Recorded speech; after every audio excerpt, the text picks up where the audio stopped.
দশম, একাদশ ও দ্বাদশ সংসদ নির্বাচনে সিইসি সহ ১৯ জনের বিরুদ্ধে মামলা দায়ের করেছে বিএনপি। একই সঙ্গে ২০১৪, ১৮ ও ২৪ সালের ভোট পরিচালনাকারী প্রধান নির্বাচন কমিশনার ও নির্বাচন কমিশনারদের বিরুদ্ধে আইনগত ব্যবস্থা নেওয়ার আবেদন জানিয়েছে দলটি। মানিক শিকদার রিপোর্ট।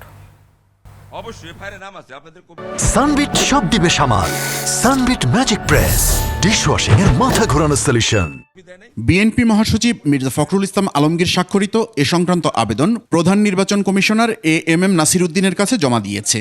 দলটির নির্বাহী কমিটির সদস্য সালাউদ্দিন খানের নেতৃত্বে ৬ সদস্যের একটি প্রতিনিধি দল আবেদন নিয়ে নির্বাচন কমিশনে যান।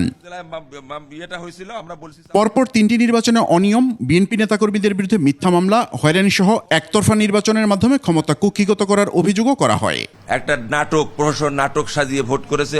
এই যে ভোট তারা করেছে, নির্বাচন কমিশনার সহ তার সহযোগীরা, তাদের বিষয় নিয়ে আমরা একটা অভিযোগ নিয়ে থানায়, এবং দুটি অভিযোগ আমরা প্রধান নির্বাচন কমিশনার, বর্তমান প্রধান নির্বাচন কমিশনার, এই মাননীয় প্রধান কমিশনার এবং মাননীয় আপনার সচিব সাহেব ওখানে উপস্থিত ছিলেন, তাদের কাছে আমরা এই জমা দিলাম। এরপর প্রতিনিধি দল শেরেবাংলানগর থানায় সাবেক প্রধানমন্ত্রী শেখ হাসিনা সহ ১৯ জনের বিরুদ্ধে মামলা করে। 14 সালে এবং 2018 সালে, 2024 সালে যারা তৎকালীন আপনার প্রধান নির্বাচন কমিশনার সহ অন্যান্য নির্বাচন কমিশনার ছিলেন, আইন শৃঙ্খলা বাহিনীর কতিপয় সদস্য ছিলেন, বিভিন্ন সংস্থার এনএসআই, ডিজিএফআই সহ আপনার এসবি প্রধান সহ যে সমস্ত সংস্থার প্রধান ছিলেন, তারা সহ সম্মিলিতভাবে একটি আপনার নির্বাচন করেছে, প্রহসন নির্বাচন, যেটা প্রধানমন্ত্রী শেখ হাসিনা সাবেক যে স্বৈরশাসক যে দিনের ভোট রাতে করে প্রধানমন্ত্রী দাবি করেছে, তার বিরুদ্ধে সহ আমরা একটি মামলার এজাহারের কপি নিয়ে এসেছি। এজাহার গ্রহণ করে শেরেবাংলানগর থানা পুলিশ।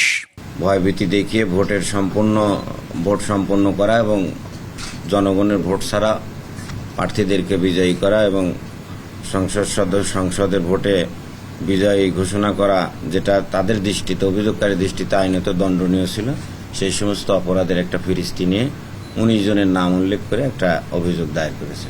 পরবর্তীতে মামলা রেকর্ড হয় মামলার নম্বর 18।